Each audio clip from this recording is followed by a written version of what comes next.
entah kenapa nih ya, bagian ubun-ubunnya Dek Lulu nih, ubun-ubun kapal lo yo kok mendadak macam muncul cekungan ke dalam wak. Macam penyok bekas benturan tuh langsung cekungin ya. Padahal Dek Lulu nggak habis jatuh lo waktu itu.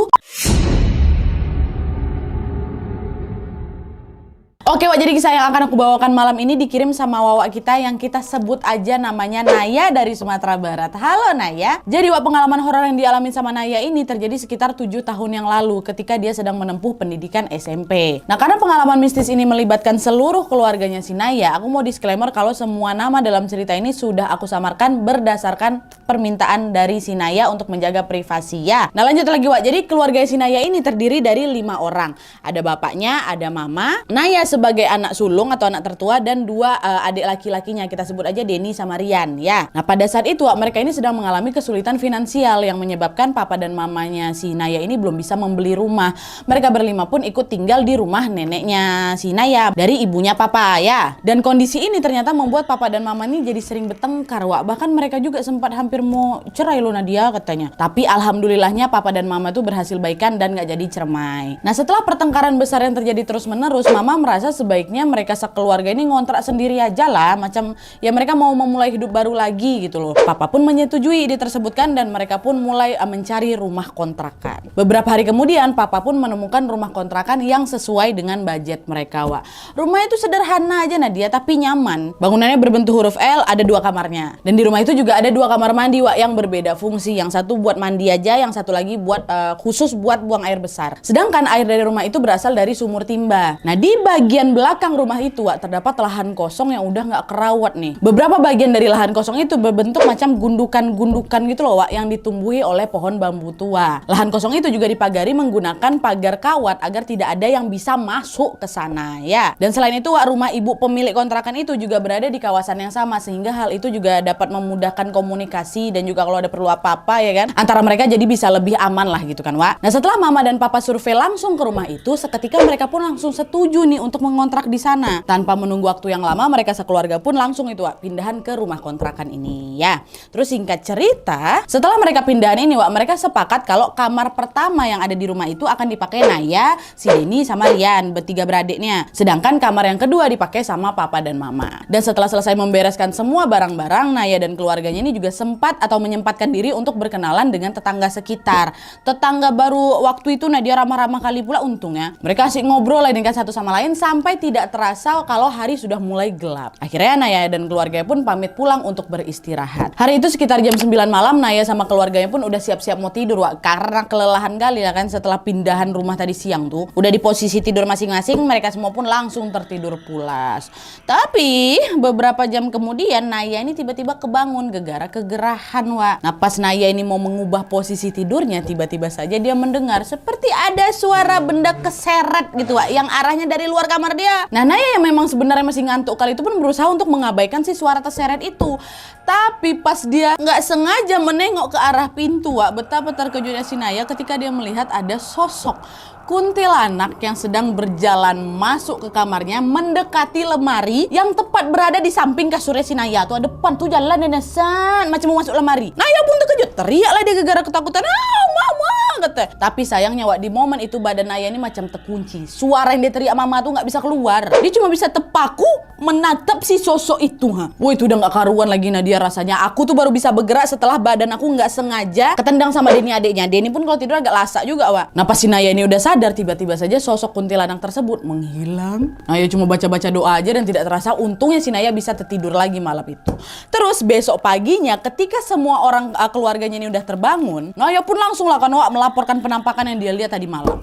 Naya bilang lah ke mamanya kan, "Papa, mama, Naya semalam tidurnya keganggu jadi susah tidur Naya." Kenapa nak kegerahan kau ya? Insya Allah lah ya nanti kita bisa beli kipas angin," kata mamanya.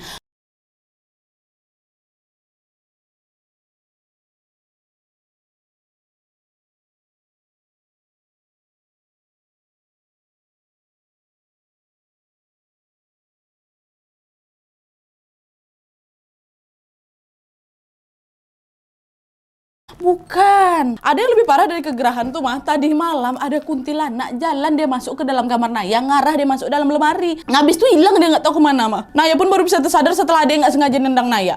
Ah, mana ada kuntilanak. Itu karena kau lagi ngantuk aja tuh nak, makanya kau lagi halu. Ih Naya nggak bohong mah. Udah.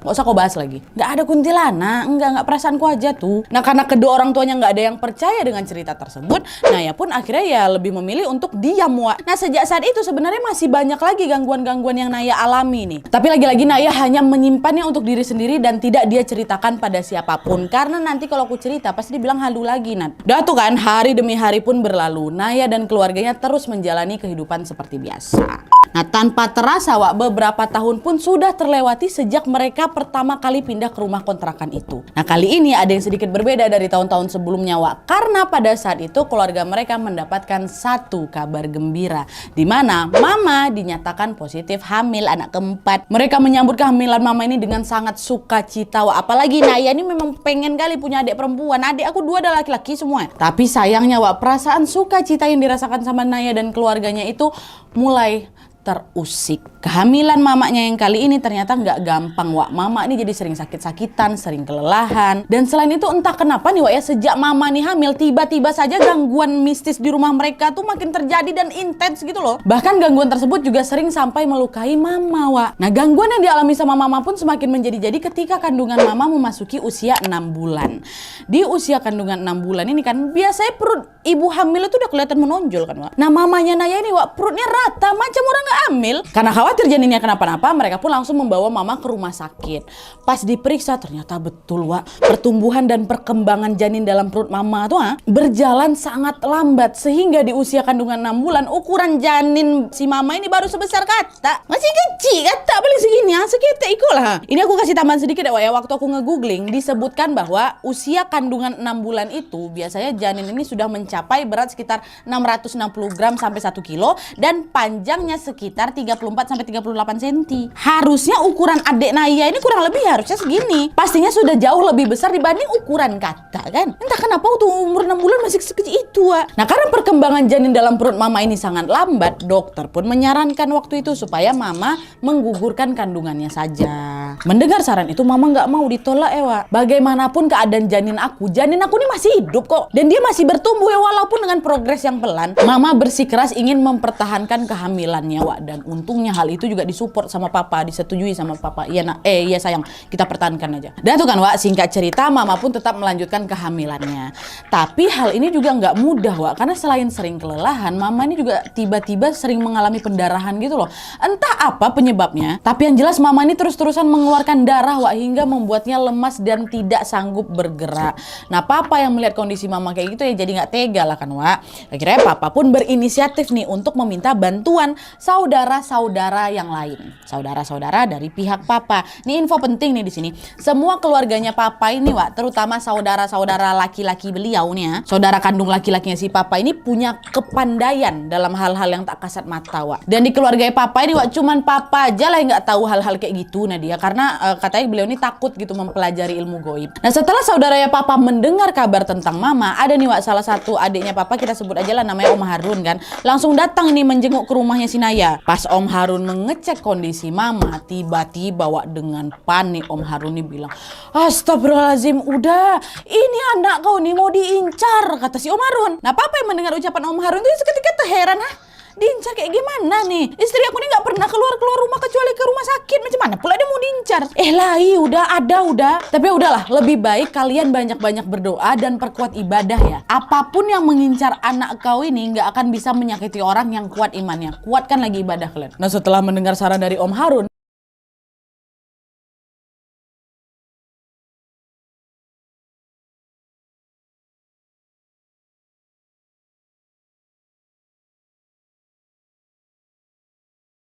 Papa dan mama pun makin rajin lagi tuh dalam beribadah. Tapi memasuki usia kandungan 8 bulan, gangguan yang dialami mama ini ternyata justru makin parah, Wak. Selain janin yang pertumbuhannya lambat dan juga pendarahan yang masih sering terjadi, Wak, pada saat itu mama ini mulai merasa ada sesuatu yang aneh di kamarnya. Hal itu pula yang sering membuat mama ini selalu ketakutan setiap kali tidur. Papa yang khawatir karena mama ini jadi nggak bisa istirahat dengan penuh pun langsung lah itu mengajak semua keluarga ya tidur di satu kamar, yaitu di kamarnya si Naya. Jadi kamar si mama papa ini udah nggak dipakai lagi, dikosongkan. Dia tuh berlima tuh berkobok tidur dekat kamar tuh kan. Saking takutnya dengan kondisi rumah yang mendadak menyeramkan ini, Wak, setiap siang hari mereka jadi lebih suka menghabiskan waktu dengan pergi ke rumah tetangga atau kalian. Bukan tanpa alasan, Wak. Mereka semua ini ketakutan karena sebenarnya penampakan horor ini juga masih sering terjadi di rumah itu. Kecuali papa memang. Sampailah pada suatu hari kan, Wak, mama ini lagi main lah ke rumah tetangga.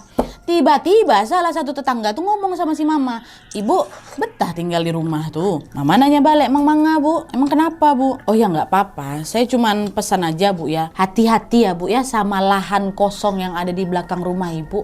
"Loh, emang kenapa lahannya? Kan dari tutup pagar kawat juga, saya juga nggak pernah masuk ke sana, Bu," kata si mama ya. "Udahlah, Bu, pokoknya hati-hati aja lah. Kalau Ibu udah ngerasa nggak betah, mending pindah aja, Bu," kata si tetangga ini. Nah, mendengar ucapan tetangganya itu ya, mama cuman bisa menjawab dengan bercanda aja Nadia waktu itu untuk menjaga pikiran itu tetap positif. Dan alhasil apa? Mereka pun tetap tinggal di rumah tersebut seperti biasa, Wak.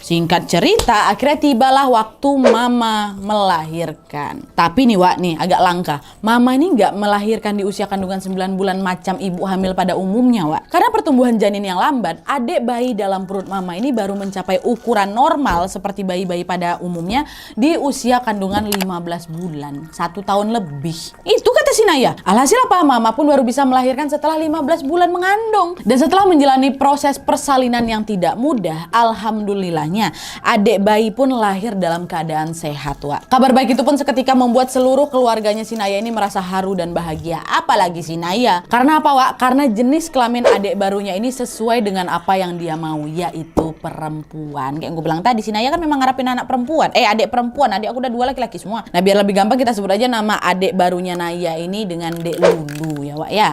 Nah, awalnya, Wak, Naya dan keluarga mengira bahwa setelah adik Lulu ini lahir, semua gangguan mistis yang terjadi selama mama hamil ini otomatis akan berhenti, ya kan.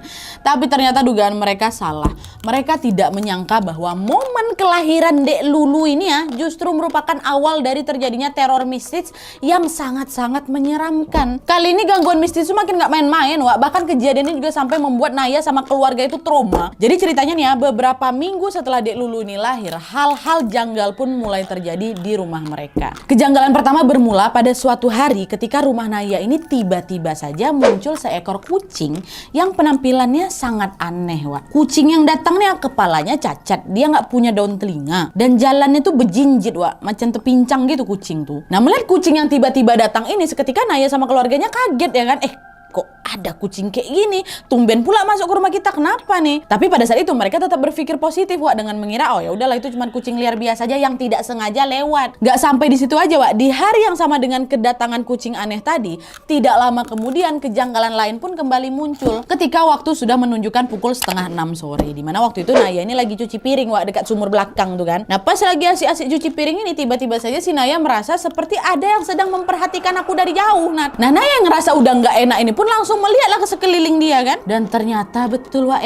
dari sela-sela dinding di tempat cuci piring itu, Nadia, aku melihat ada yang sedang berjongkok sambil ngintipin aku. Nah, sosok itu laki-laki, Wak, tubuhnya kurus sekali, rambutnya kering macam gimbal gitu. Udahlah dia terjongkok kurus, gimbal tuh ada seram ya kan. Yang paling seramnya adalah sosok itu tidak memiliki wajah, rata wajahnya tuh. Nengok itu banget teriak si Naya ya kan. Wah, apa itu? Udah langsung lari lah masuk di dalam rumah. Papa udah nyalakan, ada apa? Aku nengok itu hantu kepala rata di belakang. Waktu dicek nggak ada, Wak. Sejak saat itu aku udah nggak berani lagi Nadia cuci piring sore-sore. Satu hari ada 2 kejadian aneh ya kan. Nah terus Wak, beberapa hari kemudian sejak si Naya melihat penampakan sosok tanpa wajah ini, sekarang gantian nih Rian, adiknya si Naya yang diganggu. Jadi sekitar jam 10 malam gitu lah Wak, ketika si Rian ini mau tidur, dia tiba-tiba teringat ada mainan yang ketinggal di luar rumah. Tanpa berpikir macam-macam, Rian pun langsung lah kan berjalan keluar menuju lokasi pada saat dia meninggalkan mainannya tadi. Tapi Wak, tepat ketika Rian akan mengambil mainannya, seketika dia dikejutkan dengan kemunculan sosok hitam besar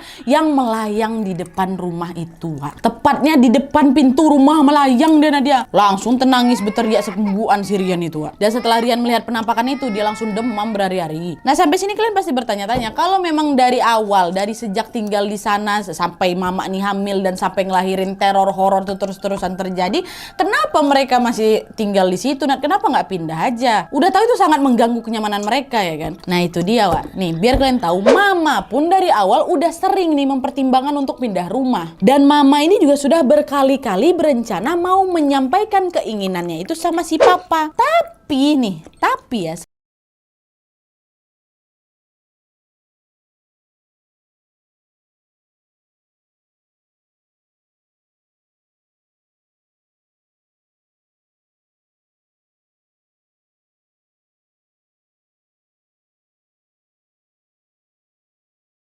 setiap kali mama mau bilang keinginan ini, entah kenapa tiba-tiba aja pikiran mau pindah tuh hilang, Wak. Mama nih berkali-kali macam tiba-tiba dibuat lupa gitu loh. Nantilah papa balik kerja aku mau ngomong. Beko lah tunggu apa balik ke Rajo, beko dia mengicek saya nggak pindah dari rumah go. Lah tecali aku papa tuh lupa sado yo. Dak tak kecek do Nadia katanya nggak bisa bilang, lupa. Ya jadinya apa? Mereka pun tetap tinggal di rumah tersebut dan tentunya masih sering melihat penampakan menyeramkan di sana. Apa yo ndak diganggu nyobana do, Wak. Teror horor yang dialami sama Naya dan keluarganya ini pun semakin memuncak ketika Dedek Lulu ini berusia 2 bulan, Wak. Kebetulan waktu itu Naya ini lagi libur sekolah dan dia pun menghabiskan waktunya dengan bermain bersama Dek Lulu. Tapi pas mereka lagi asik-asiknya main ya, tiba-tiba aja si Naya ini ketiduran, Wak. Dan gak lama kemudian Naya pun terbangun kaget karena adik Lulu ini mendadak teriak. Kencang kali teriakannya Nadia. Dan teriakannya tuh gak wajar untuk anak berusia 2 bulan ini. Udah dia berteriak, nangis pula, Wak, meraung-raung tanpa henti. Nah mama yang mendengarkan teriakan dan juga tangisan dari Dek Lulu langsunglah bergegas menghampiri mereka berdua kan. Dengan sabar lah itu mama berusaha untuk menenangkan si Dedek nih. Tapi Wak, walau gimana pun upaya mama untuk menenangkan si Dedek, Dek Lulu nih masih belum bisa diam. Semua yang mama dan Naya lakukan gak mempan buat si Dedek ini diam. Dia terus nangis sesenggukan, nah dia macam sampai udah gak ada suara nangis kayak gitulah. Mama yang khawatir pun langsung nelfon papa kan, papa balik lu. Iko Lulu nangis taruh ya kok, papa mah bingung nih harus ngapain. Capek balik ayo pa, capek balik. Takut lo amak kok, Lulu kok manga lo nyo. Papa pun ikutan panik. Iya ya mah, tenang dulu, tenang. Papa OTW pulang sekarang. Mama banyak-banyak doa dulu, baca ayat kursi, baca yasin sama semua suara-suara pendek mama bacakan. Beko langsung pergi ke rumahnya Harun katanya. Nanti kita langsung pergi ke rumahnya Harun kata papa. Sesampainya papa di rumah, mereka pun semua langsung bersiap-siap pergi ke tempat Om Harun yang pintar nih kan. Nah di sini nih, pas perjalanan menuju ke rumahnya Om Harun, lagi-lagi terjadi sebuah keanehan yang membuat mereka semua yang ada di situ panik, Wak.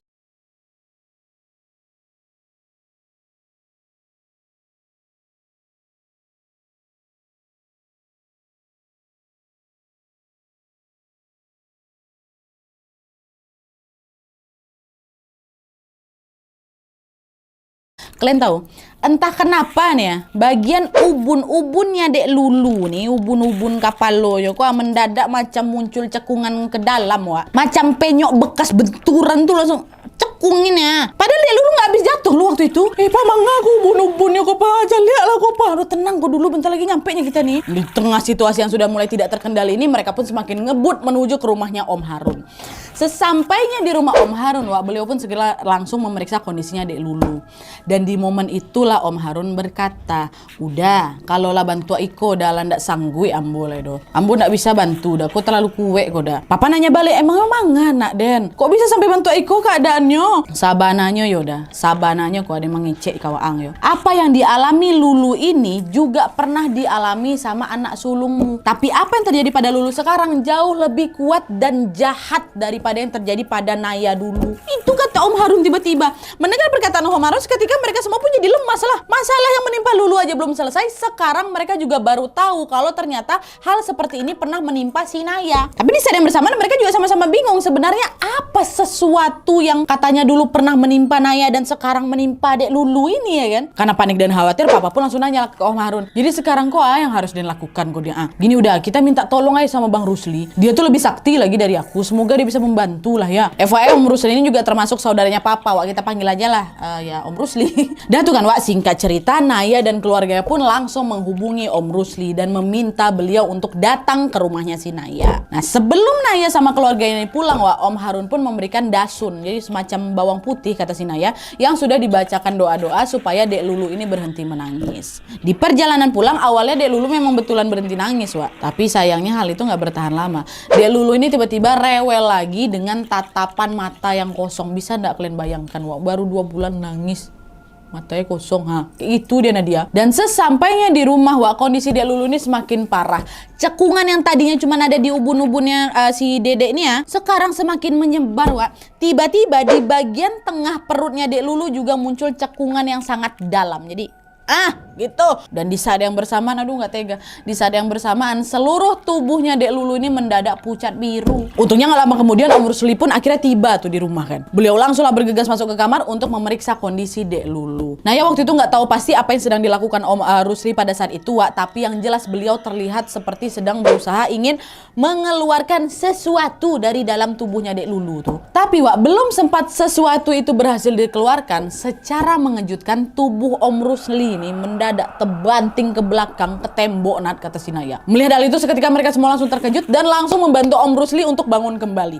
Dengan napas yang udah nggak beraturan kan Om Rusli pun langsung berkata, capek ang bawa Lulu kok ke rumah sakit gini. Jangan sampai terlambat. Kondisi fisiknya kok lah melemah bana. Harus capek ditangani kok, apa yang capek. Nah mendengar ucapan Om, Mama pun langsung bergegas membawa Dek Lulu ke rumah sakit. Dan pada saat itu Mama ini pergi ditemani sama Denny sama Rian Wak. Sedangkan Naya sama Papa diminta untuk tetap di rumah sama Om Rusli. Nah kenapa disuruh stay di rumah Wak? Karena ada sesuatu yang ingin disampaikan sama Om Rusli ke Papa. Dengan intonasi tinggi Om pun langsung bilang, wah ang manga tinggal di siko. Ang tahu ndak apa yang sabananya sedang mengganggu anak ang tuh? Kunta manga lo kalian masih bertahan di rumah kok. Waktu kalian pertama kali pindah ke siko, anak sulung ang tuh lapalang mengecek kaden. Yo pernah mencari penampakan kan ndak cayo ang. Ang kecek setan-setan tuh iseng-iseng saya Indah, aduh itu pertanda buruk tuh dia. Apa yang lagi diomelin sama Om Rusli ini pun dengan hati-hati bertanya juga, emangnya manga ada. Aduh apa di rumah kok? Apa yang sabananya Allah mengganggu kami kok? Yang membuat si Lulu bantu Iko. Ambu ndak pernah diganggu Doda. Di momen itulah Om Rusli pun akhirnya menyampaikan sebuah informasi yang menjadi jawaban tentang kenapa mereka mengalami serangkaian teror mistis selama ini, Wak. Jadi Om Rusli pun bilang anak bungsu kau, Lulu, sejak dalam kandungan dia sudah menjadi incaran Palasi Kuduang. Palasi Kuduang tuh apa Nadia? Jadi nih Wak, aku kasih lah ini kan informasi tentang Palasi Kuduang nih sedikit. Jadi Palasi Kuduang tuh adalah urban legend dari Minangkabau memang. Palasi ini merupakan sebutan untuk orang yang mempelajari ilmu hitam. Sedangkan kata kuduang itu berasal dari bahasa Minang yang artinya terpotong, buntung. Nah sosok Palasi Kuduang digambarkan sebagai penampakan kepala tanpa badan yang melayang-layang. Kalau kalian pernah tahu kuyang yang ada di Kalimantan, kurang lebih kayak gitu lah Wak. Dan Palasi Kuduang ini sangat-sangat ditakuti karena dia sering mencari mangsa berupa bayi atau balita yang nantinya akan jadi makanan dia. Dan yang menyeramkan lagi Wak, Palasi Kuduang ini bisa memakan bayi yang masih dalam kandungan atau bayi-bayi yang masih rapuh hingga membuat mereka sakit-sakitan sampai akhirnya meninggal dunia gitu. Nah sosok Palasi Kuduang inilah Wak yang kabarnya telah sejak lama mengincar Dek Lulu. Om Rusli bilang lagi kan, sejak masih dalam kandungan tuh si Lulu kok lah diincar dah. Allah diincar untuk dijadikan tumbal Palasi. Itulah kenapa perkembangannya dulu kan terhambat kan. Nah dia tetap bisa lahir ke dunia karena kalian rajin sholat dan mengaji di rumah ini. Dulu nih ya biar kalian tahu, sebelum kalian tinggal di sini, Naya ini sempat hampir jadi korban Palasi loh. Untungnya masih bisa aku selamatkan. Tapi dia nggak ngerti baca cara mengecek kau angko yo. Mohon maaf banalah dia harus mengecek kau. Tapi kalau anak kau yang bungsu ini, dia sudah sangat terlambat. Kata Om Rusli gitu, terlambat gimana nih udah? Om Rusli jawab, palasi yang melekat di tubuhnya Lulu sudah sangat kuat dan berbahaya. Itulah kenapa selama hamil dulu istri kau tuh sering pendarahan. Untungnya istri kau tuh kuat dan juga bisa bertahan. Kalau dia nggak kuat nih deh ya, bisa saja nasibnya akan sama seperti Lulu. Lulu masih ketek, Lulu masih kecil, fisik ya belum kuat. Udahlah kita berdoa aja lah semoga Lulu bisa ditangani secara medis dulu. Kata si Om Rusli kan, Wak. Dalam obrolan itu Om bilang kalau sosok Palasi Kuduang itu sebenarnya juga sudah lama mengintai keluarga mereka. Nah, selain penampakan-penampakan yang sering terjadi di rumah, Wak, pertanda yang paling jelas kalau mereka sedang diawasi sama Palasi Kuduang itu apa? Menurut kalian? Pertanda yang paling jelas menurut kepercayaan mereka, Wak, ya, munculnya kucing cacat. Ingat kalian di awal tadi aku cerita apa? Kalau rumah mereka pernah tiba-tiba kedatangan kucing yang nggak punya daun telinga, terus jalannya pincang kayak gitu kan. Nah, itulah kucing yang dimaksud sama Om Rusli itu. Setelah mendengarkan penjelasan dari Om, seketika air mata Papa pun tumpah bercucuran, Wak. Papa sangat merasa bersalah karena telah mengajak keluarganya pindah ke rumah kontrakan tersebut dan mengabaikan gangguan yang sudah pernah dialami istri sama anak-anaknya. Kesedihan itu pun semakin menjadi-jadi ketika tidak lama kemudian mereka mendengar kabar dari Mama tentang kondisinya Dek Lulu.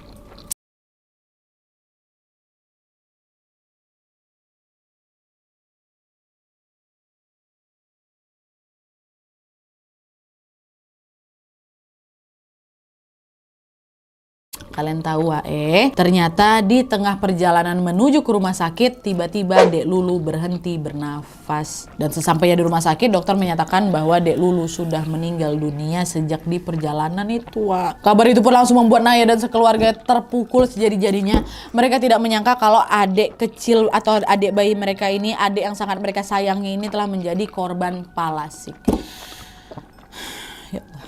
Aku yakin sampai sini pasti kalian banyak yang bertanya-tanya, emang sosok Palasi Kuduang tuh datang dari mana Nadia? Apa hubungannya dengan rumah kontrakan yang Naya tempati ini ya kan? Nah jadi Wak, ceritanya nih beberapa hari setelah Dek Lulu meninggal dunia, Naya dan keluarganya pun akhirnya mengetahui sebuah fakta mengejutkan tentang tempat tinggal mereka yang selama ini ditutup-tutupi oleh para tetangga.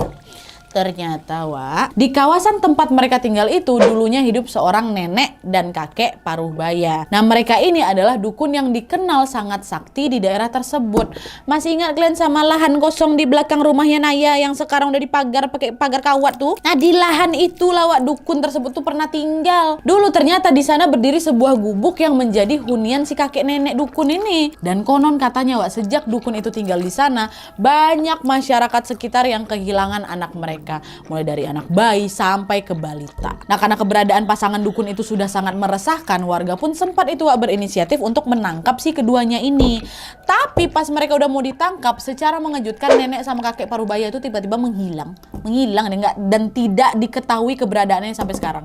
Dicari keliling kampung, dicari di mana-mana enggak ada. Entah kabur, entah menghilang secara goib, entahlah ya. Dan setelah warga memeriksa lebih lanjut kawasan di sekitar rumahnya si nenek kakek itu, warga hanya menemukan bahwa gundukan-gundukan tanah yang tadi aku bilang tuh gundukan-gundukan tanah yang berada tepat di bawah bambu tua yang tumbuh tidak jauh dari gubuk mereka itu ternyata tidak lain tidak bukan adalah kuburan anak-anak kecil. Ya Allah. Nah, dari situlah masyarakat yakin kalau nenek dan kakek itu adalah yaitulah Pajaba Duo itu Palasi Kuduang yo. Nenek kakek itulah Palasi Kuduang gitu. Warga yang geram dengan kejadian ini pun langsung mengosongkan lahan tersebut. Gubuk tempat tinggal si dukun ini pun diratakan dengan tanah dan lahan tersebut sengaja dipagari supaya tidak memakan korban lagi. Sejak saat itu warga juga sepakat untuk merahasiakan hal ini karena merasa bahwa kejadian ini merupakan aib. Tapi meskipun dukun itu udah lama menghilang, Wak, setiap kali ada warga pendatang yang pindah ke sana, mereka ini selalu diganggu, Wak. Kalau penduduk asli sana enggak. Kok setiap kali pendatang pasti diganggu gitu loh. Bahkan tidak jarang ketika pendatang baru itu sedang hamil, bayi itu tiba-tiba menghilang dalam perutnya, sakit, meninggal kayak gitu. Dan hal itu juga lah yang dialami oleh Naya dan keluarganya ya kan. Berakhirnya kayak gitu juga karena mereka tinggal pas kali di belakang di depannya lahan kosong tuh. Dan sejak mereka mendengar informasi tersebut, Wak, tanpa pikir panjang Naya dan keluarga pun langsung di situ pindah rumah. Nah, terus kenapa Naya juga dulu pernah dapat gangguan itu, Nadia? Kan Naya belum tinggal lagi di rumah tuh. Palasi Kuduang tuh enggak cuma di situ aja, Wak. Banyak lagi apalagi orang-orang yang bisa jadi palasi kuduang kan. Nah, kemungkinan si Naya tuh kena di tempat lain. Waktu pas di sana dekat pula lagi sama mantan palasi. Bukan mantan, ya masih jadi palasi lah gitu. Tapi ini berdasarkan kacamata goib ya, Wak ya. Aku yakin kali pasti ada penjelasan dari kacamata medis kenapa adiknya tiba-tiba cekung ke dalam ininya. Kenapa perutnya aja juga ikutan cekung ke dalam. Kenapa usia 6 bulan masih sekecil ini kayak gitu. Kalau misalnya ada awak medis di sini, tolong kali komen di kolom komentar di bawah ya.